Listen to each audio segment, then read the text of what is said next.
Depuis ma tendre enfance, j'ai entendu les histoires que me racontait ma grand-mère, Astliv Martyrossian, qui a perdu les 38 personnes de sa famille pendant le génocide arménien de 1915. Involontairement, cela est devenu une partie de ma vie.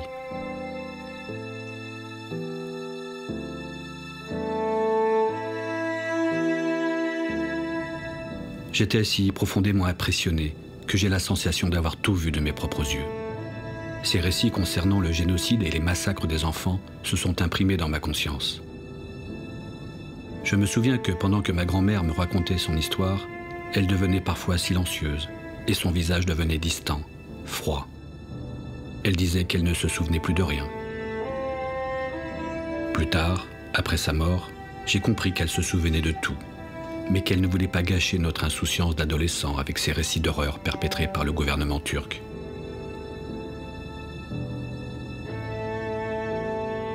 Je reviens aujourd'hui en Anatolie, qui fut autrefois l'Arménie occidentale, pour refaire le parcours de sa déportation.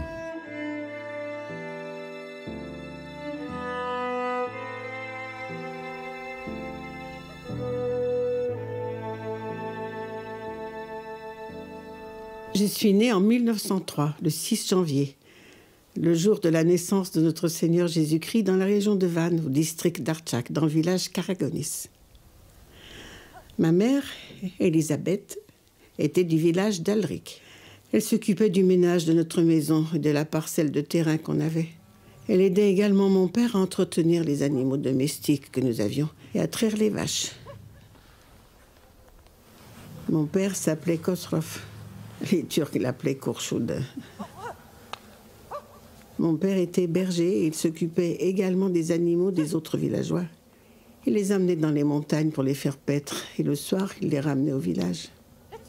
J'avais 3 frères et 2 sœurs. Notre maison se trouvait au bout du village.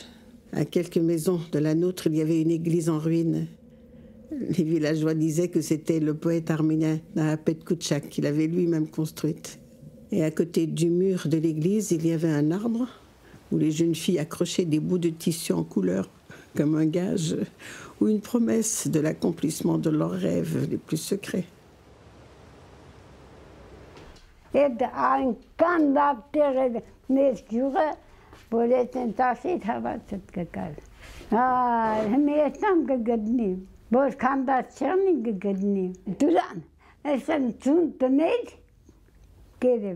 Մերան քողակորձ են, քող բարում ենք, ցանում ենք, մտնում ենք ու թատկով, 30 հատ ողջար, երգլուր դժեց։ Ամեն ինչն ունենք, քավ, ճիպ, ամեն ինչը։ Ալաշկերտ ենք մենք, Ալաշկերտի խարակիլիսակոյից։ Մեր հողությունն դեղը բալամ էստեղ մենք քուչկանի նմանին ինչ, քարու կրա ինչ կա, զրաչկա, Ալաշկերտի նման տեղ, ինչքան գուզես անասուն պոյա, տաշտավար են արոդ, սարեր ելվիր, խոդ հնձվին, հողությունն դեղն էր։ Au début du XXe siècle, les théories raciales étaient encore très développées. C'est-à-dire qu'on a conçu les groupes humains comme des animaux où le plus fort mange le plus faible. Ce darwinisme social était extrêmement présent dans l'idéologie des jeunes Turcs. Ces jeunes gens, ils sont très jeunes, ils ont entre 30 et 35 ans au moment où ils accèdent au pouvoir, se sont vus comme des héros qui allaient sauver l'Empire ottoman. Ils ont abandonné la logique de l'empire multiculturel, pluriethnique, pour le basculer dans une logique d'État-nation turc. Dès lors que cette idée est devenue obsessionnelle chez eux, tout groupe qui ne pouvait pas entrer dans cette logique de construction d'une identité turque était voué à l'exclusion.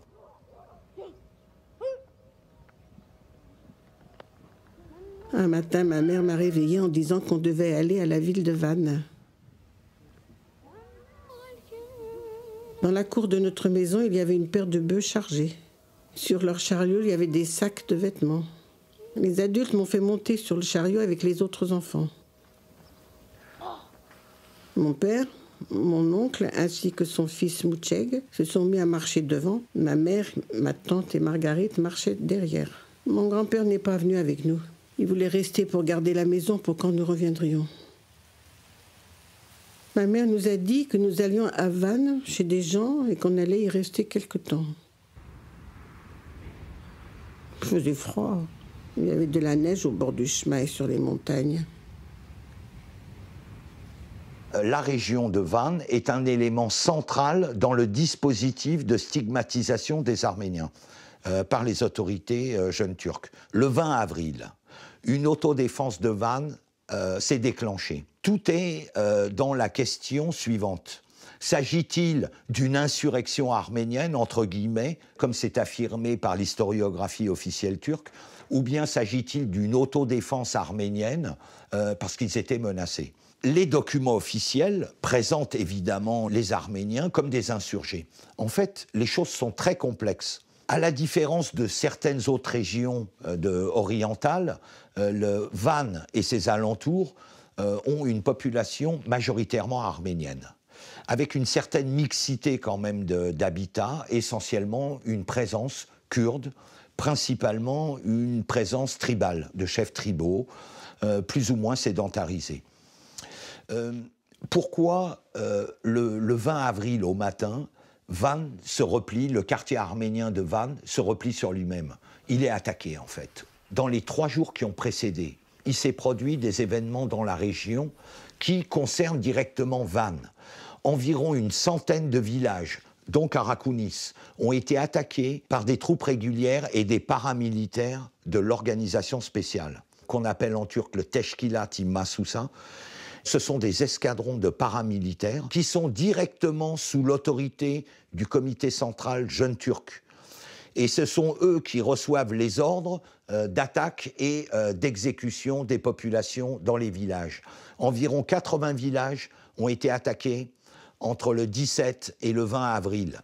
Environ une quinzaine de milliers de rescapés de ces villages ont fui et se sont réfugiés dans les 2 quartiers arméniens de Van. Donc dans Van, on est déjà préoccupé par la question.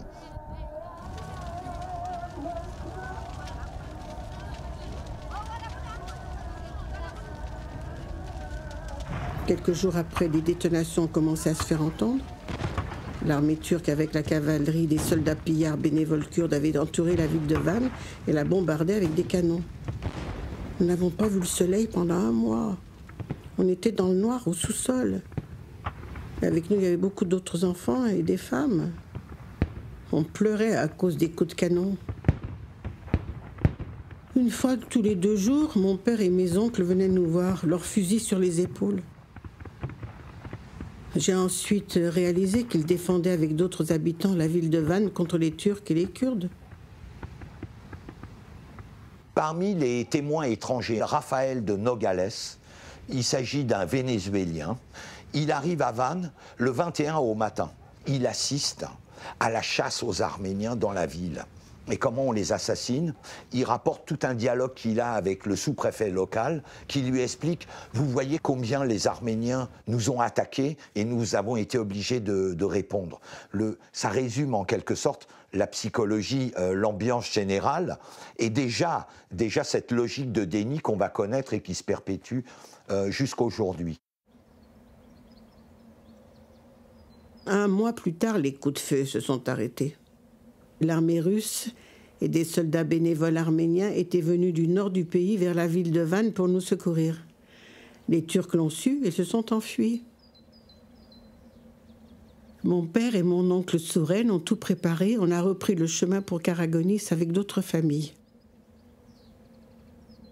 Quand nous sommes arrivés, le village était en ruine. L'étable près de notre maison avait été brûlée et la maison totalement pillée. Il ne restait que les 4 murs. Mon grand-père n'était pas à la maison. Quand Van avait été assiégé, les Kurdes des villages voisins ont attaqué notre village, ont tué tous ceux qui étaient restés, ils ont tout pillé. On avait tué mon grand-père dans l'étable. Ensuite, ils avaient brûlé l'étable. Quand les troupes russes arrivent quelques semaines plus tard, elles découvrent finalement les traces de ces événements dans les villages. Et il y a eu un recensement assez précis de faits. On sait qu'environ 58 000 personnes ont été assassinées en 3 jours dans cette région. Les événements de Van, maintenant vus depuis Istanbul, depuis Constantinople, ont été le déclencheur, ou si vous voulez, ont servi d'excuse à un discours de stigmatisation collectif de tous les Arméniens et au déclenchement du génocide lui-même.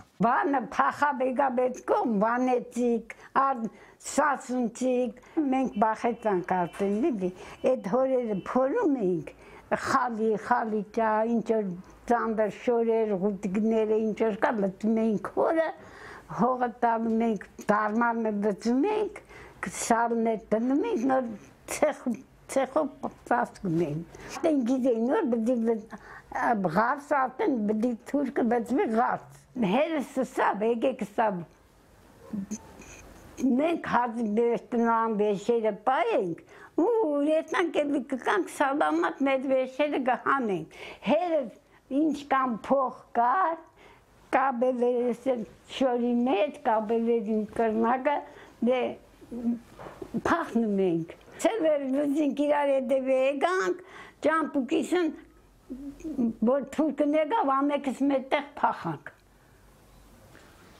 Հերս Թուրքիայի մեծի հետ ծանոթել էլի, բեգեն իրա ծառաներից տնումեք հետ, կտանեք ես մարդկանց, սայմանը կցնեք, տանեք իրենց տեն, նոր գկակ, ես փոքր մերք է, ընձի բալուր է բղաղը, տրեն վաղ կաղդը ժամանակ զարջեղել է, եզան վրա սեզ խորժունման թերաղել է, Անդի տներն է թերի մեջ եզավարեն պարծե ու եկել են էսկա։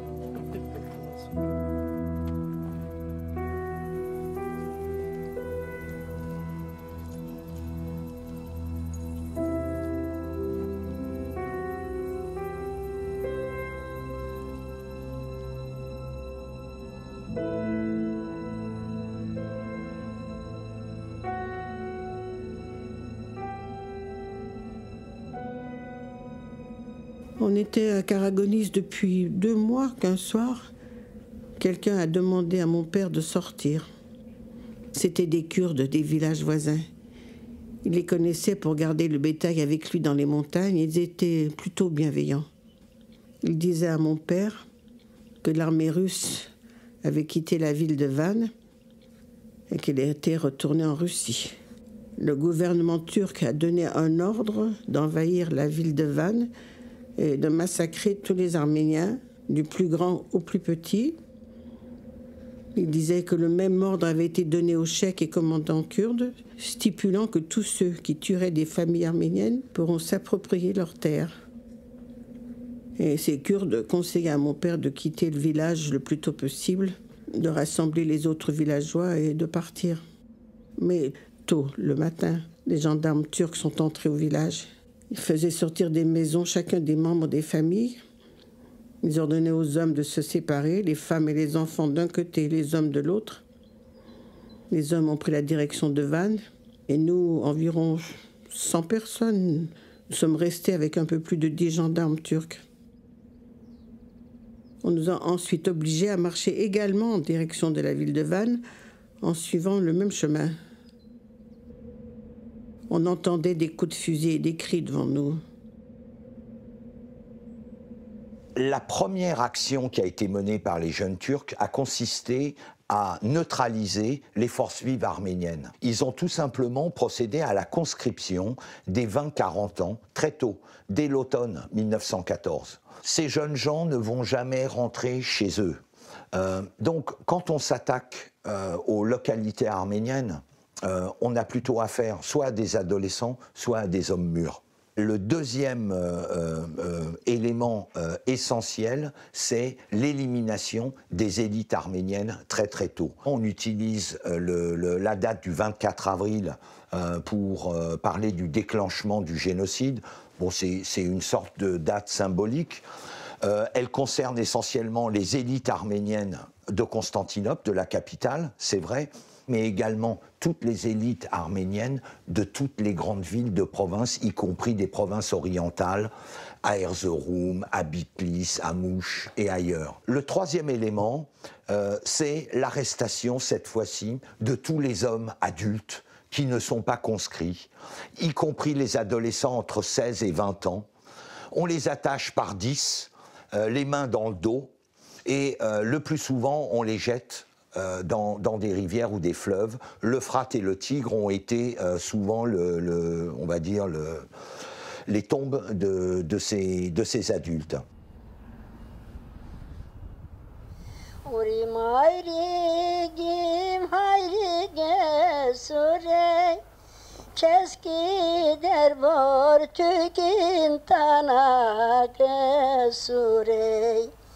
Urim ayrigim yahbayre surey Mordfaz degit anushode göporey Hayakçig nercer necer pernecer İrank zirank yeprev keder nedetsin. Les hommes ont été fusillés. Mon père, mon oncle, tout le monde. J'étais accrochée au pied de ma mère et on pleurait. Ils ne nous ont même pas permis de creuser une fosse pour les enterrer. On nous emmenait comme des moutons vers Vannes. Sur le chemin, il y avait des cadavres, il y en avait d'innombrables, des petits, des grands, avec des têtes et des mains coupées. Les quelques femmes courageuses qui voulaient échapper en courant en arrière vers le village étaient vite rattrapées et fusillées. J'ai vu 3 femmes fusillées ainsi. Puis on était affamés, assoiffés et sans chaussures. Les nuits, on se regroupait, on se serrait dans les bras jusqu'au matin. On n'est pas passé par la ville de Vannes. Quelques jours après, on est arrivé dans les champs environnant la ville de Moké. C'est là-bas que j'ai réalisé que Rosa n'était plus parmi nous. Quand j'ai demandé à ma mère où était Rosa, elle a commencé à pleurer. Et je me rappelais que sur le chemin, elle avait pris froid, elle toussait. Des années plus tard, j'ai compris qu'elle était morte ainsi et que ma mère avait été obligée de la laisser sur le bord du chemin. Եստվել եմ Վանում 1914 թվի, որ մենք փախել ենք ռուս զինվորների ուրեմն այդ տասանկաներով։ Դրանով ենք փախել մենք։ Ռուս զինվորները մեզի փրկել են, այդ կողել են բաների տակը, որ չերևան բոլորով։ Եկել ենք Լեննական այն ժամանակ Թուրքը սա փրկում էր,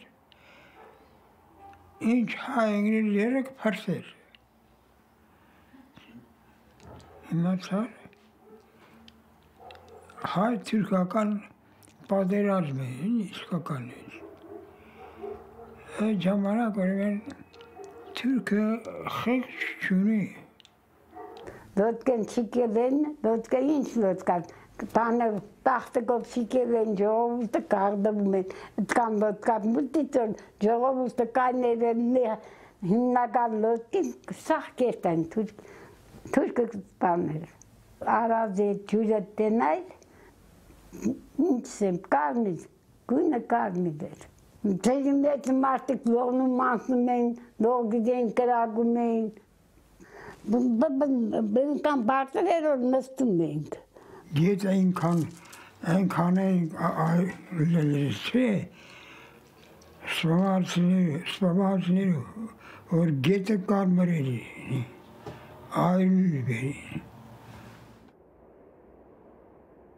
Dans la ville de Moquet, on ne retrouvait plus mon frère Nazareth. Ma mère a demandé qu'on la laisse partir pour le retrouver. Un gendarme lui a dit que Nazareth était déjà mort. Ma mère était à genoux devant eux. Elle les suppliait, elle pleurait. Le gendarme a poussé ma mère avec son pied, elle est tombée par terre. J'ai couru vers elle, je l'ai embrassée. J'ai commencé à pleurer aussi. Elle s'est calmée et m'a embrassée. On nous a conduits comme des animaux jusqu'à Diyarbakir. Cela faisait plus de 10 jours qu'on marchait. La plupart des autres enfants étaient morts de faim et d'épuisement. Avant qu'on arrive à Diyarbakir, les 2 filles de mon oncle étaient également mortes. Mais plus personne ne pleurait. Parfois, le groupe s'arrêtait sur le chemin. Des gens des villages voisins arrivaient à cheval. Ils parlaient avec les gendarmes, puis ils entraient dans notre groupe, choisissaient de jolies jeunes femmes, ainsi que des petits garçons. Ils les emmenaient. De 100 personnes, à peine 50 seulement sont arrivées à Diyarbakir. Là-bas, il y avait des femmes voilées qui ont eu pitié et nous ont apporté de quoi manger et boire. Marguerite, la femme de mon oncle, était malade et ma mère était souvent à ses côtés. Ses enfants étaient devenus méconnaissables. Sirvart et Agavni étaient accrochés à sa robe du matin au soir. Elle n'arrivait pas à les reconnaître. Un matin, quand je me suis réveillée, j'ai vu ma mère assise. Elle avait Mouchek dans ses bras. Mais Marguerite, Sirvart et Agavni n'étaient plus là. Je ne les ai jamais revus. Je n'ai jamais su ce qui leur était arrivé.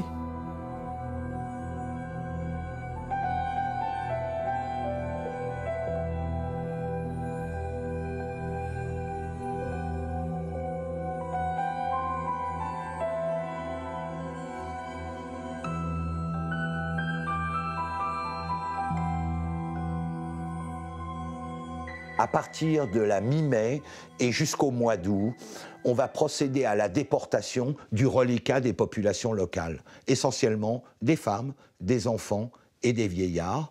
C'est ce qu'on appelle les marches de la mort. Officiellement, il s'agit d'un déplacement vers les déserts de Syrie et de Mésopotamie. On sait qu'environ à peine 15 à 20% des déportés parviennent dans les lieux de relégation officiels. Les autres sont morts au cours de ces marches de la mort.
Dans les territoires historiques arméniens, l'objectif majeur du comité central jeune turc reste d'éliminer le noyau arménien qui est établi là, et il pratique une homogénéisation ethnique, c'est-à-dire une élimination des non-turcs, des non-musulmans, bien que la dimension religieuse soit accessoire dans cette affaire, pour en quelque sorte homogénéiser, c'est-à-dire turciser l'espace.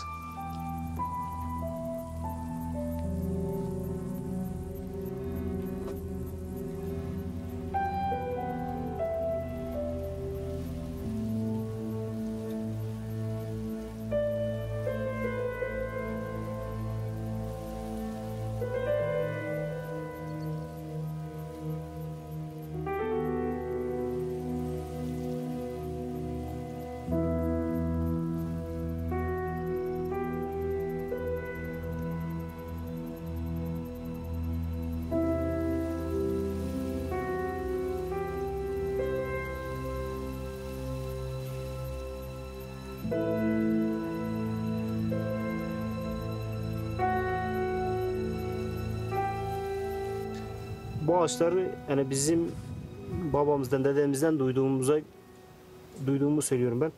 Onlara göre bunlar işte bizden önceki yaşayan insanlar ekmiş. Onlardan kalmadır. Ermenilerden. İşte biz de onlara hatırası olarak, tarihi eser olarak zarar vermemeye çalışıyoruz. Ne diyeyim, bazı gençlerimiz dilek amaçlı gelip ağaç bez falan bağlıyorlar bunlara. Bu şekilde. Bizim bu bez bağlama olayımız burada yaşayan Ermeni vatandaşlardan kalmadır, böyle bir gelenektir. Biz de o şekilde yani devam ettiriyoruz bu geleneği. Onlara rağmen yani onlar yok ama yine biz onlara işte gelenek, onlarda gelenek olduğundan dolayı biz de aynı şekilde böyle devam ediyoruz. Neler işte bunlar işletmişler. Bunlarda yemek yapmışlar. Her yerde. Buna yemek kabları, bu sinidir bak bu. Bu sini. Bardak sinisi öyle. Bunlar tenceredir, kırılmışlar. Bunlar da küçük tavadır. Parkaç değil. Parkaç. Süt tavası, süt tavası, çay, kahve şeyi. Yani bunların kimin olduğundan haberimiz yok. Bak annem bilir. Bunlar yerden su çektik. Su çekerken gazarken çıktı işte yerde. Yani bu Ermeni zamanından kalmadır. Tabii o tarihten kalmadır. İşte daha önce bizden yaşayan insanlarındır bunlar.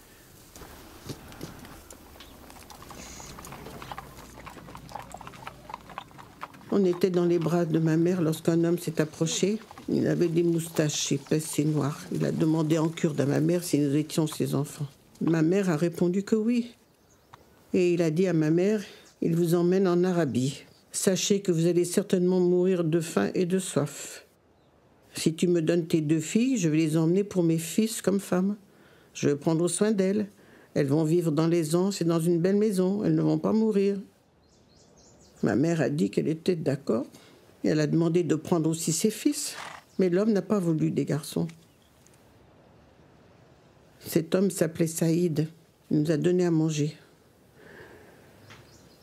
Il m'a mis, moi et Haïkoui, sur un chariot attelé à un bœuf et il nous a emmenés.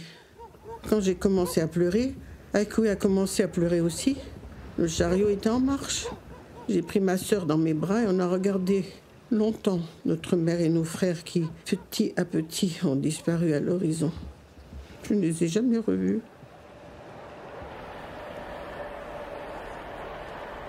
Harçlığım tükendi, evladım sattım. Getir anam, getir, elini öpeyim. Emzin sütünü helal edeyim.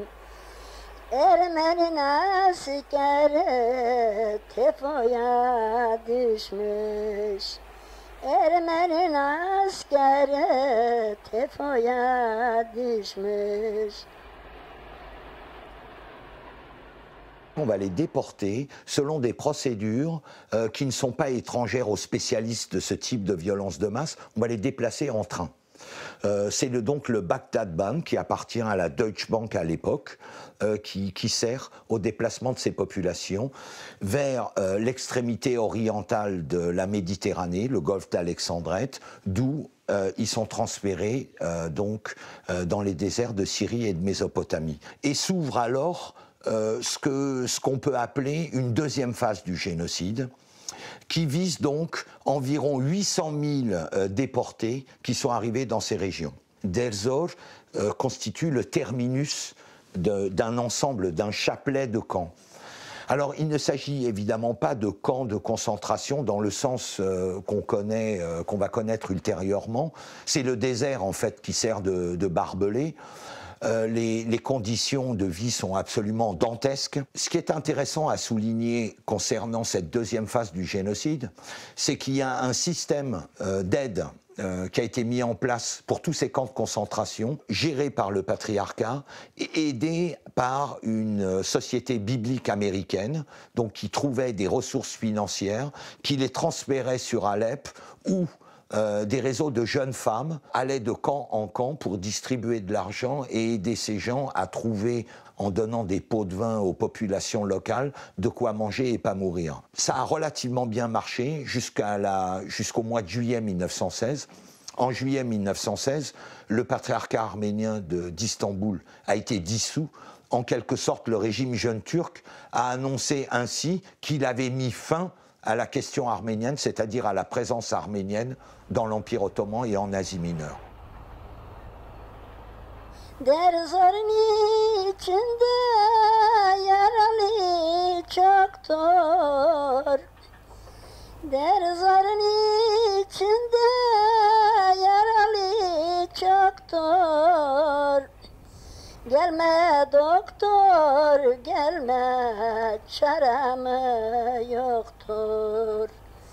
Allah'tan başka kimsemiz yoktur. Dino bir uğruna ölen Ermeni. Derzorun içinde sarıldım yattım. Derzorun içinde sarıldım yattım.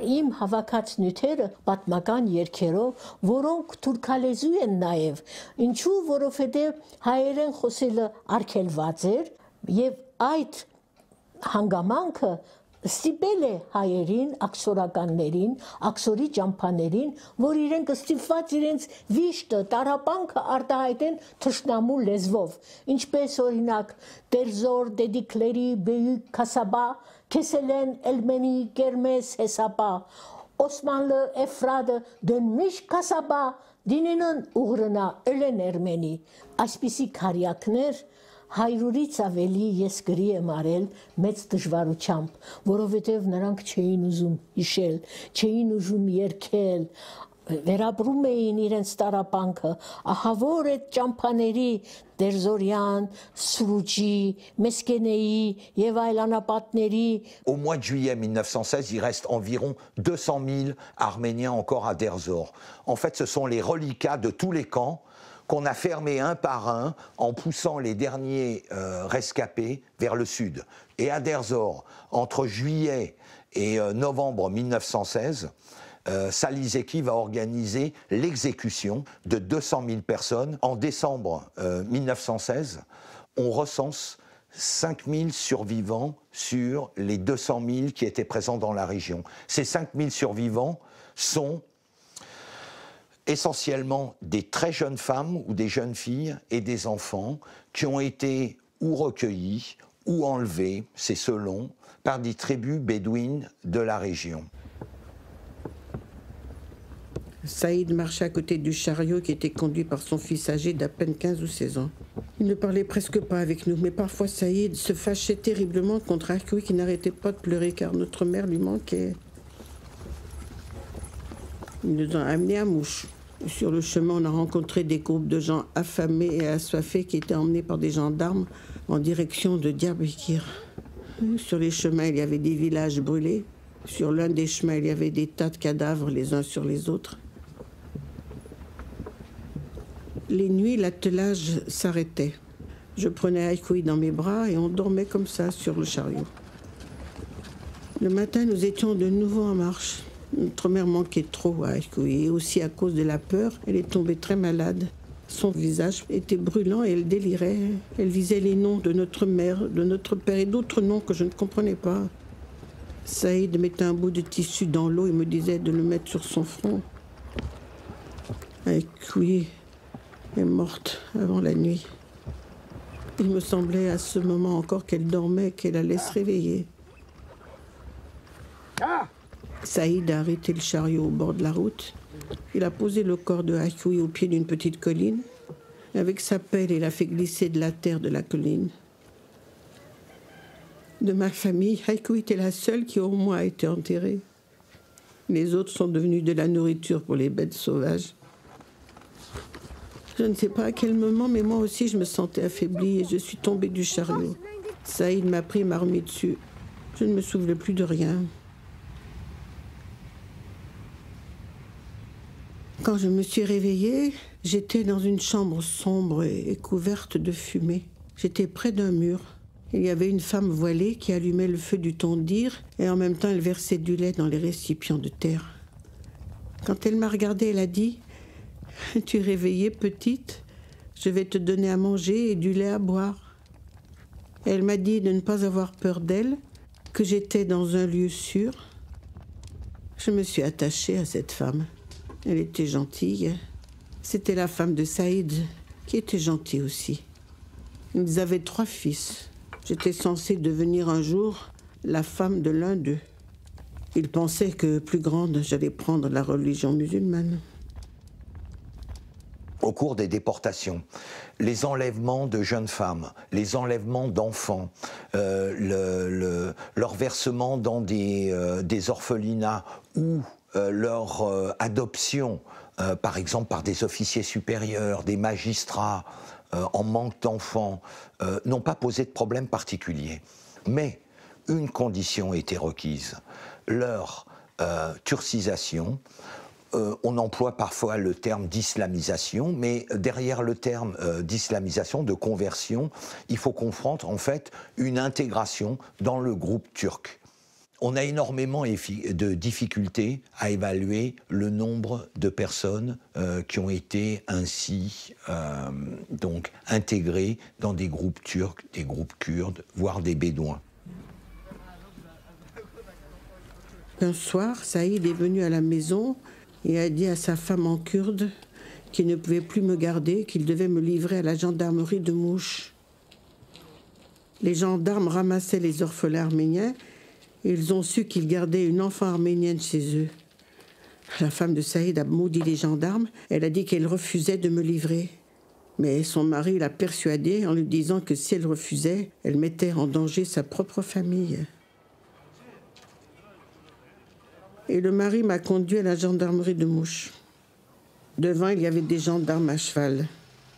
Puis 60 à 70 femmes et filles arméniennes de différents âges et des enfants de sexe masculin étaient aussi assis par terre. Il y avait beaucoup de blessés. J'ignore ce que les Turcs avaient fait avec eux. Ils pleuraient de douleur.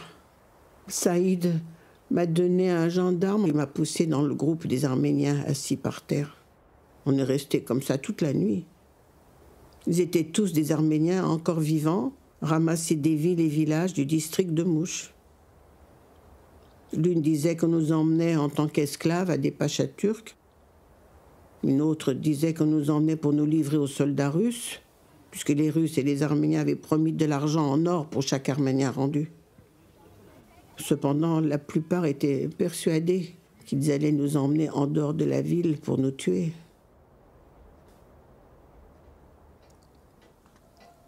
Շողեր Տոնոյանը ծնված 1901 թվականին Մուշի Վարդենիս գյուղում։ Նա ահավոր պատմում է, թե ինչպես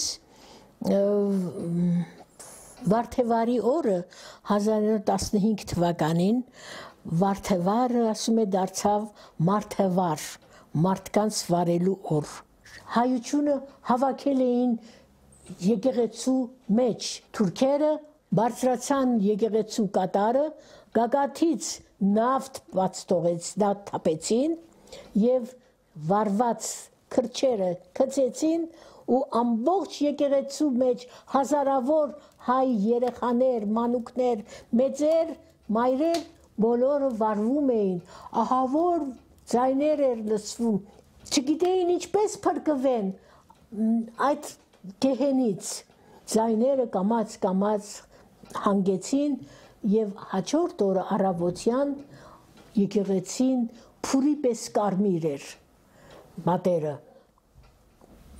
ու թուրք կանայք ձեռքները մի մաղ վերցրած գնում էին ու ինձ ես էլ ասեցի ես էլ գնամ ես էլ մի բան հակած վրաս չալմա կախած որ հայ լինելս չիմանան ասում է թուրքին ասեց ուր ես գնում առանց մաղի բա ասեցի մաղը ինչու համար եք տանում։ Մաղը տանում ենք, որ մոխիրը թափ տանք, մեջից ոսկի դուրս գա։ Եվ ասում է գնացինք, չէ որ եկեղեցին բարձունքի վրա էր, մարդկային ճարպը հալել էր եւ եկեղեցու դրան տակից հոսում էր ճարպի սարած ձյունի նման թանձրացած, դոնդողացած եւ ինչքան ոտներս կողում էինք, թաղվում էր մարդկային ճարպի մեջ եւ ոչ միայն մեկ,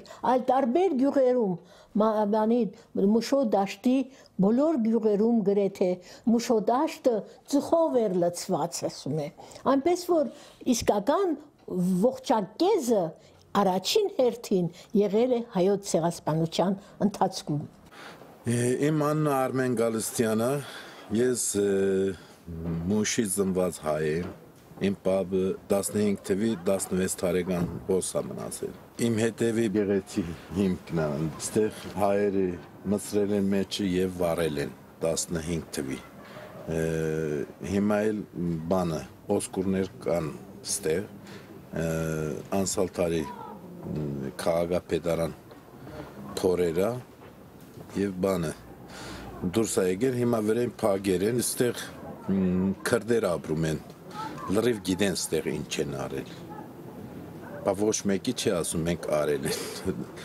Մուշ քաղաքի 80% հայեր են ապրել 15 թվի առաջ։ Հիմա էլ համարյա 15% տենց ասեմ, որովհետև իրանք ասում են մենք հայ ենք։ Հիմա կամաց դուրս են եկել, իր ծավակները ասում են մենք հայ են արդեն։ Արևմտյան Հայաստանը շատ շեն եւ բազմամարդ, բազմահայ երկիր էր։ Բացի Իստանբուլեն, Անատոլիայի մեջ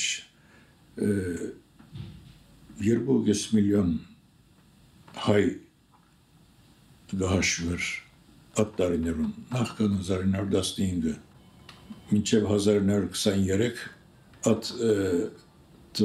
հայոց տիվը բացել են իջավ մինչև 300,000-ի։ Այսօր մենք մինչև 10 տարի առաջ կհաշվեինք մոտավորապես 60,000 հայություն։ Այս 300,000-ի իջնելը արդեն ինքնին բեզի փաստ մնե, որ ոչ թե գավելնա հայերու տիվը, այլ օրստորե կբաքսի, իսկ Թուրքիա ժողովուրդը 1933-ին 15 միլիոն գահաշվեր, իսկ այսօր 80 միլիոնի մոտեցան։ Ադոր փոխարեն հայերը բաքսեցան։ Նորահայտ գավառներն հայտնված իսլամացած հայերը, եթե հաշվելու լանք եւ աս հաշվին կոմարի մեջը առնելու լանք, ատտվանշանը որոշելը շատ դժվար է։ Ոմանք կարիմը 100,000 գսեն, ոմանք կարիմը 10,000 գսեն, բայց եւ որտես որ հրանտադիգա միլիոններով գաշվեր։ Ուրեմն հրանտի մահը բաժար եղավ, որ մեկ օրվա մեջ հանգարձակիորեն ավավերի դեսաների թարնան բոլոր այն հայերը, որոնք անցյալ ժամանակի ընթացքին հատկապես 1915-յան ետքվաշրջաններում գլոնափող եղած եւ այդպեսով իրենց քոյությունը գրծած էին բաղել իրենց բնորրաններուն մեջ։ Մենք մինչև հրանտի մահը այդ մարդոց մասին այնքան շատ պատկերացում չունեինք, բայց երբ որ հրանտի թաղումը կատարված օր ամենահստակ վանկարկումը հետևյալն էր. բոլորս հրանտիկ ենք, բոլորս հայ ենք։ Հետս դա բարձրացավ, որ անշուշտ որ այդ ցանկված ամբողջովին հայեր չէին, բայց անոնց մեջ կարևոր համեմատություն կգազմեին նաև իսլամացված հայերը։ Անոնց մեկ մասը գուզեն նույնիսկ իրենց հայ ինքնության վերադառնալ, հաջախագիորեն թիմում կկատարեն Թուրքիա-հայոց պատվիրակությանին, կսեն որ մգրդվիլ գուզենք, մեզի հայ լալով ընդունեցեք, հայ լալով քրարեցեք, միշտ այս մարդիկը իրականության մեջ քրիստոնեության հետ այնքան խնդիր չունին, իրենց խնդիրը հայությունն է, անոնք հայության վերադառնալ գուզեն, բայց հայության վերադառնալու ուրիշ եղանակ մի չկա, հայության վերադառնալու համար ստիպված են հայ եկեղեցու մեջ մգրդվելու Ադարաբար է որ թիմու կգադարեն, այլ ոչ թե քրիստոնյա ըլլանուն համար։ Միգուցե անոնց մգադարում եք մաս արդեն աստվածային հավատք մնաց ունի, գրոնական հավատք մնաց ունի։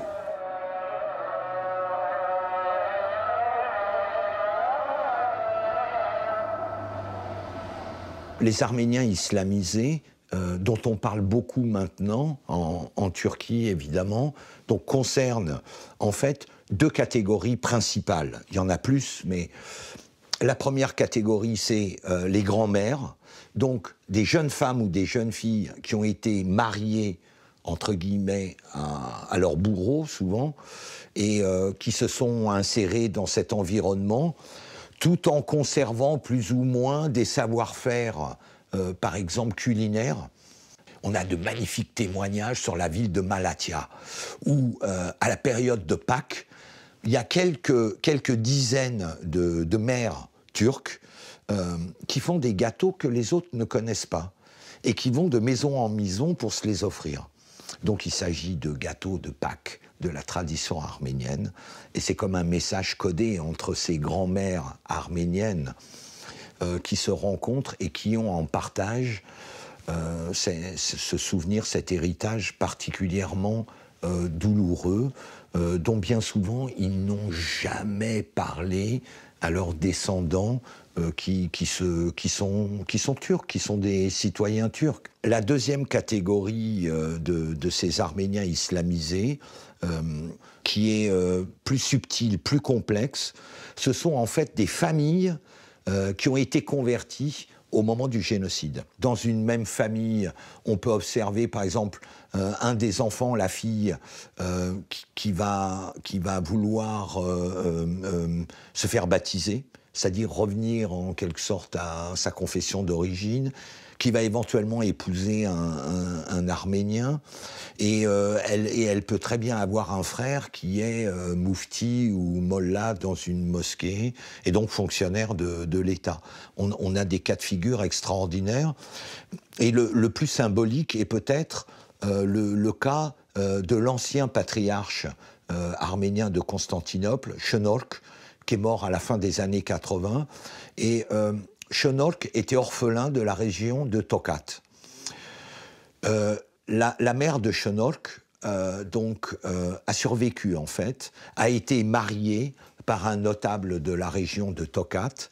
Elle a eu plusieurs enfants avec son second époux, le patriarche Şenork, qui retrouve sa mère des décennies plus tard, qu'il fait venir à Constantinople alors qu'il est patriarche, donc une fonction importante, et comble de l'ironie, son demi-frère, donc de la même mère, va devenir Cheikhul Islam, donc la plus haute autorité religieuse de Turquie, en même temps que son frère est patriarche. Je crois que ça symbolise un petit peu la Turquie contemporaine, avec toute sa complexité, et qui dissimule derrière un discours nationaliste, en fait, un héritage extrêmement riche.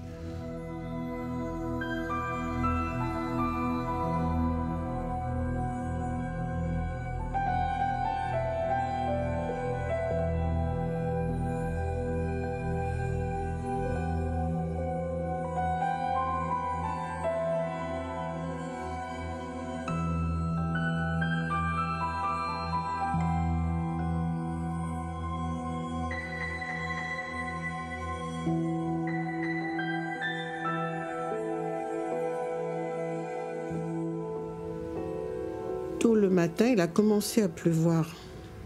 On nous a ordonné de nous lever.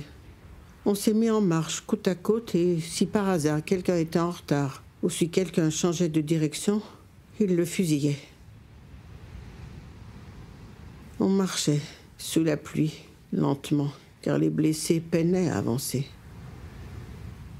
Les gendarmes se mettaient très en colère quand ils voyaient qu'on marchait trop lentement. Pendant qu'on continuait à marcher, les gendarmes discutaient comment tuer les blessés. Soudain, l'un des chefs a ordonné de mettre les blessés sur leurs épaules et de marcher ainsi. Mais après 200 ou 300 mètres, ils se sont arrêtés sur un pont Et ils ont ordonné de nous jeter par-dessus le parapet dans la rivière. Nous pleurions. Les gendarmes ont marché brusquement vers nous. Nous pensions qu'ils allaient nous punir de ne pas avoir obéi. Je me suis inclinée en pleurant parce que je croyais qu'ils allaient me tuer. Mais ils ont commencé à ricaner et à jeter eux-mêmes les blessés dans la rivière. Ils étaient en compétition pour savoir qui allait jeter le blessé le plus loin. Les enfants demandaient pitié et pleuraient, mais quelques secondes après, ils se trouvaient dans l'eau et disparaissaient dans les vagues avec leurs cris. À peu près 15 à 20 personnes ont été jetées dans la rivière Aratsani. En fait, par cette pratique, ils voulaient économiser des balles. Il n'y avait plus de blessés. Il ne restait que les plus aptes à marcher. Mais ils ont commencé à nous faire courir sous la pluie. C'était inhumain. Avant qu'on arrive à Bayazed, une montagne enneigée est apparue devant nous. Araxia a dit « C'est l'Ararat, notre salut est de l'autre côté ». Soudain, un groupe a commencé à tirer sur notre direction. C'étaient des soldats cosaques russes et arméniens qui nous avaient repérés. On a couru pour se protéger. Les gendarmes ont riposté. Leur chef a ordonné à ses subordonnés de reculer. Ils nous ont laissés et se sont enfuis. Les Russes et les Arméniens étaient une trentaine. Ils nous ont sauvé la vie. Ils nous ont recommandé d'aller à Bayazed.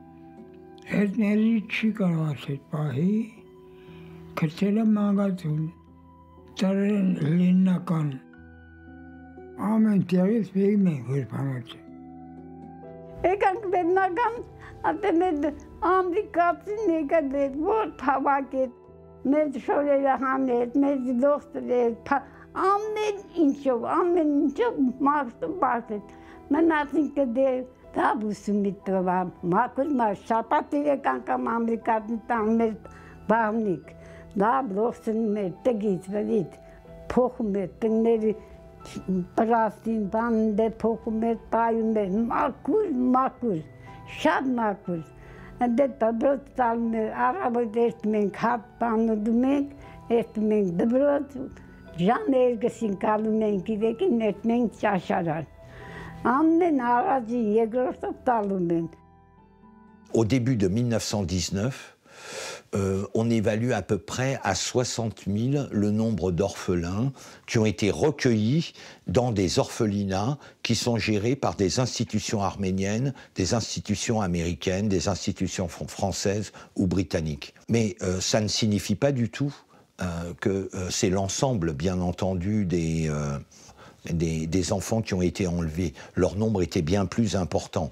Et ces sauvetages, ces opérations de sauvetage n'ont pu se faire essentiellement que sur les zones siliciennes où les Britanniques et les Français ont pu militairement s'établir ou dans les zones à population arabe. Donc en Syrie, Mésopotamie, Jordanie, etc. Là, oui.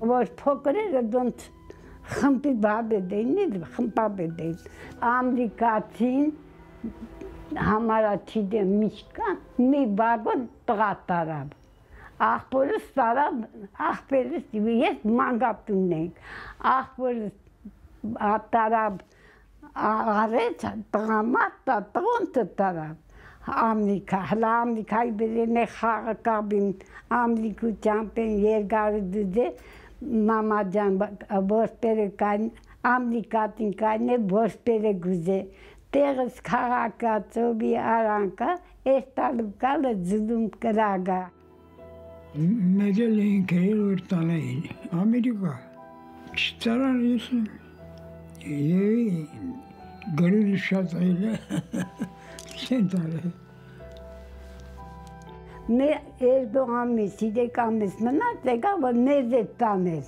Minçev Hasan kilovagan nezi yet tarsret. Sramanente Stalin egeleraten vestreler amenince. Net menating. Menating mangatına minçe ksana yot tive yes menatelim. Ksana yot tavin horkurus. Anzi gadeda Ստավինցել գնացեք տեսեք ով ծնողունի դե կանտան ես վաստա ինչ ասեցի լալում է չէ ես ոչ մի բան չունեմ ես ոչ մի մերս տանել են աղբերսել տարել են ես ոչ մի բան չունեմ դա ասի նախ ջան քեզի գտանիկ եթե քուկը չեղան ետ կբերենք Perdețin nesăptăsăm menking. Pot dudosca, pot licaranca. Pagesul am snata, imam sinuarte, agis sorbătăi. Au sein de la direction jeune turque, les positions n'étaient pas uniformes. Parmi les plus radicaux, on avait évidemment le ministre de l'Intérieur, Mehmet Talat, et deux des plus durs, qui vont être les maîtres d'œuvre vraiment de la destruction des Arméniens, qui sont deux médecins militaires, le docteur Nazım et le docteur Bahadin Shakir, qui étaient en même temps présidents de l'organisation spéciale du Teşkilat Imasusa. Vraiment les plus radicaux. Parmi les plus modérés, si l'on peut dire, il y a un cas un peu spécifique, c'est celui donc de Cemal Pacha, qui, au moment de la guerre, est à la fois ministre de la Marine et commandant de la 4e armée ottomane, qui est sur le front de Palestine. Cemal connaissait particulièrement bien les Arméniens, et en particulier les milieux politiques arméniens. Cemal a développé 3 orphelinats, et le plus célèbre était installé à Aintura, mais il faut quand même donner quelques détails à ce sujet. Il s'agit d'orphelinats qui ont vocation à turciser des enfants, c'est-à-dire qu'on les reçoit, mais qu'on les islamise et qu'on les turcise. Ça fait partie du protocole, en quelque sorte, d'accueil.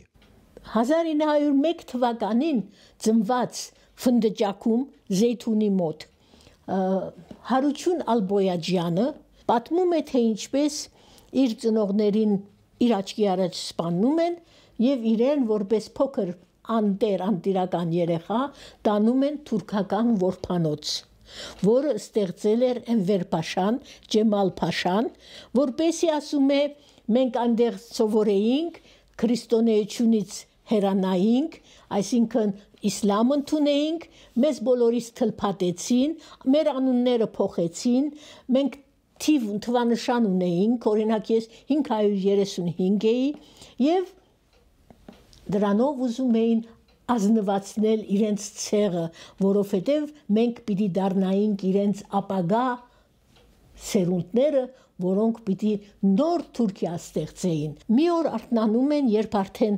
զինադադար է լինում, տեսնում են ոչ վերակացու կա, ոչ տասատու կա, ոչ վարժապետ կա, ոչ զանգ են տալիս։ Գնում են ճաշարան, տեսնում են ճաշել, նախաճաշել չկա։ Վերջապես գալիս է բժիշկը, որը իրենց հսկում էր, ասում է այսօր վերջին օրն է մեր։ Ես ասում եմ կարող է ես էլ չլինել, մյուս բոլոր անձնակազմի հետ ես էլ բացակայեի, գնայի, բայց ասում է ես մնացի, որպեսի ձեզ փրկեմ, քանի որ ինձ հանձնարարված էր 500 հայ երեխաներին թունավորել ճաշի մեջ, նախաճաշի մեջ, բայց ես ասում եմ այդ չկարողացա անել, եւ ասում է հիմա մի քիչ հետո կգան, ինձ ոստիկանները ձեռնակապերով ինձ կտանեն եւ բանտ կնստացնեն, գուցե եւ սպանեն, բայց ասում է ես իմ խղճի առաջ մաքուր եմ, որ ձեզ գոնե լավ իսկական կյանքի, ազատ կյանքի եմ ուղարկում։ Dès le mois de mai 1919, le mouvement kémaliste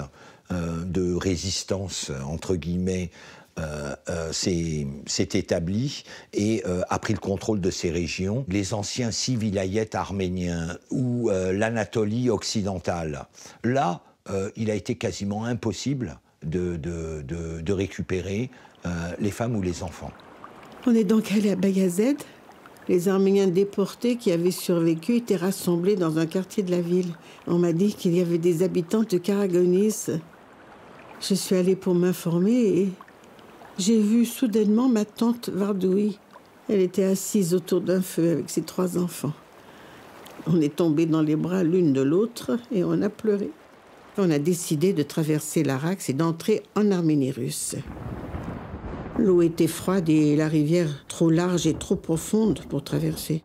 Ma tante nous a pris une par une sur ses épaules et nous a fait traverser la rivière à moi et à ses 3 enfants. De l'autre côté, on a fait du feu pour se réchauffer. On avait trop faim. On est allé au village arménien d'à côté, on a demandé s'ils avaient quelque chose à manger. Tous ont refermé la porte en nous disant qu'eux-mêmes n'avaient rien à manger. Ensuite, on a rencontré des gens qui nous ont dit que les soldats russes s'étaient repliés parce qu'ils subissaient quotidiennement des attaques des Turcs, des Azéris et des pillards kurdes. Ma tante m'a dit, ici aussi, il n'y a pas d'espoir. Seule la mort peut nous sauver tous. Et ces 3 enfants qui pleuraient sans cesse parce qu'ils étaient fatigués et avaient faim. Je lui ai dit, non, allons dormir et le matin, on ira au village arménien et tout ira bien. Je me suis réveillée tôt le matin. J'ai vu que ma tante avait étouffé ses 3 enfants. Elle les avait placés l'un à côté de l'autre sur ses genoux et elle pleurait. J'ai eu très peur. Et quand je lui ai demandé pourquoi elle avait commis une telle sauvagerie, elle m'a regardée et m'a répondu qu'elle espérait qu'ici, ils seraient sains et saufs, et qu'en fait, ici aussi, l'espoir était mort, et que c'était mieux pour eux de mourir comme ça, plutôt que de la faim, ou pour devenir les esclaves des pillards. En pleurant, on a creusé une fosse et nous a enterrés. Elle m'a dit qu'elle voulait mourir. J'ai beaucoup pleuré en la suppliant de ne pas me laisser seule. À la fin, je pensais que je l'avais persuadée. Այսպիսի դեպքերը, այսպիսի ողբերգությունները անթիվ անհամար են։ Ահա այդ բոլորն է, որ պետք է աշխարհին ներկայացնենք եւ ապացուցենք, որ իսկապես պետք է մեզ հատուցեն։ Lorsque l'auteur du génocide, l'auteur du crime, l'auteur du viol, l'auteur de l'escroquerie est morte, le procès ne peut plus avoir lieu parce que l'action publique est éteinte. Voilà la grande difficulté.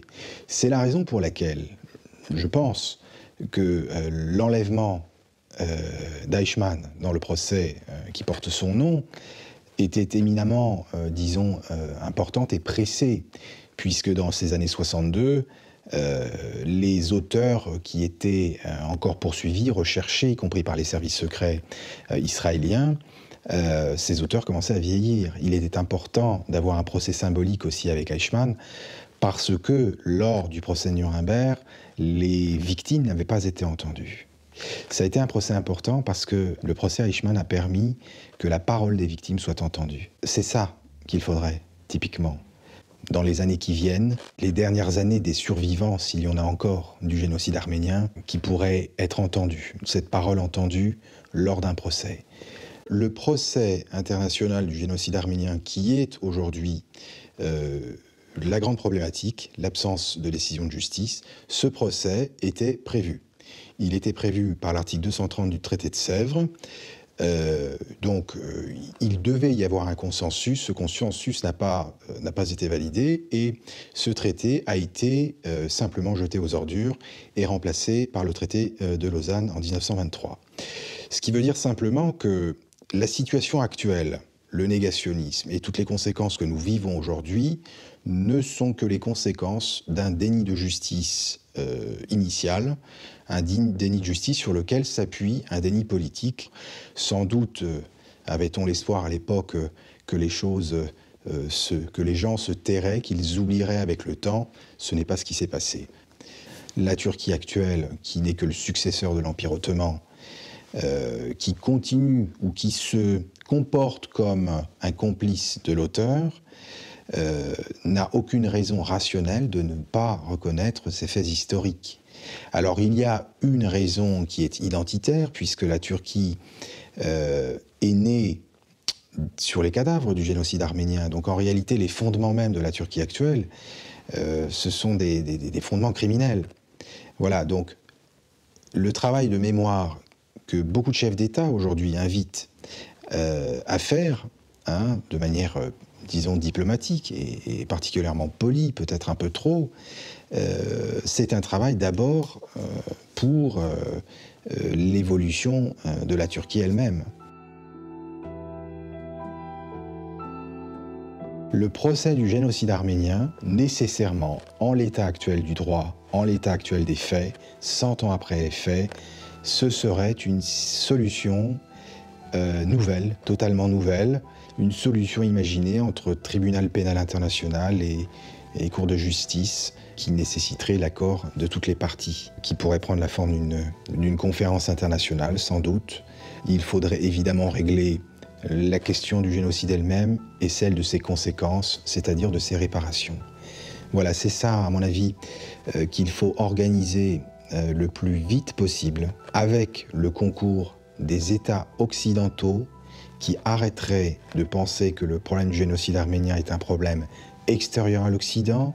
Les alliés ont une responsabilité dans la situation actuelle parce que le procès de 1920, qui n'a pas eu lieu, a été volé par les Alliés. Ils ont à faire aujourd'hui face aux conséquences d'un déni de justice. Et je crois qu'aujourd'hui, personne sur la planète ne lâchera l'idée que la reconnaissance, entre guillemets, que la reconnaissance doit avoir lieu.